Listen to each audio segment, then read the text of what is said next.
Have you ever met a person in life that you thought might be an angel? And I'm not just talking about your child or a friend of yours or someone that you think is angelic because of the way that they carry themselves, but someone who just popped into your life. You were stuck somewhere and they helped you, or someone that showed up somewhere in public and said something to you that you needed to hear in those moments, or someone that was sick or ill, or a recipient of charity and you thought, this person can't be a human being, and then they're mysterious. You don't see them before, you don't see them after, and you're left to think, wait a minute, was that an angel, right? I mean, it is possible that you might meet a shaitan, in the form of a human being, but have I ever actually met an angel in the form of a human being?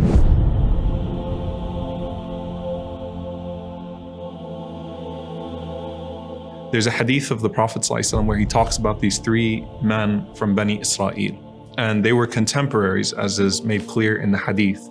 And the Prophet ﷺ said there was a bald man, a man who was a leper, and a man who was blind. And an angel went to all three of them and asked them, what is it that you want? What is it that you'd want to change about yourself?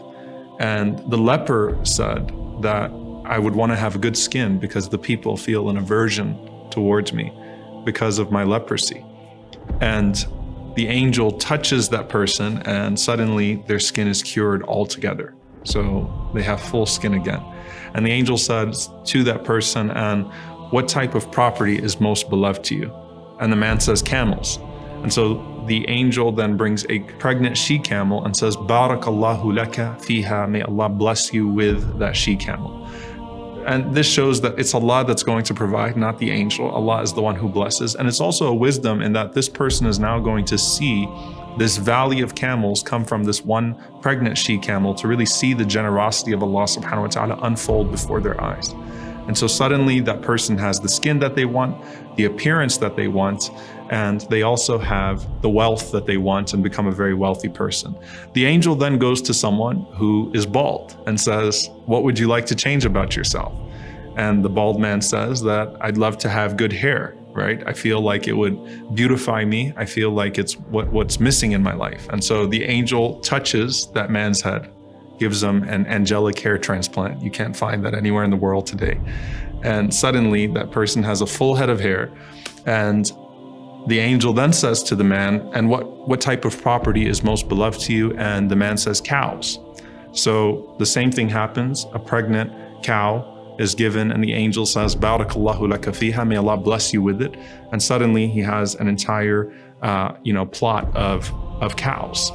And then he goes to a person who is blind. And we know that that is a very specific type of test. There are multiple rewards that you find in the hadith for the person that is blind and patient with Allah subhanahu wa ta'ala. Many scholars who suffered from this. And says to the blind man, what would you like? He said, I'd love to have my eyesight back, my vision back. And so the angel wipes his eyes and suddenly he can see again. And then he says to him, and what's the most beloved of property to you? He says sheep, which is very simple, right? If you think about it. So he's given a pregnant sheep and that gives birth to an entire plot of sheep. And so he's got his entire property in front of him that he can work with and that he can deal with. And so each one has their herd now. And they have their property and they have the appearance that they want and they have the blessings that they want. The Prophet ﷺ says that then the angel comes back to each one of those people in the same human form as they were before. So to the leper, the angel shows up with leprosy, a human being with leprosy that's also poor. To the one who was bald, the angel shows up looking like the person used to look, also poor.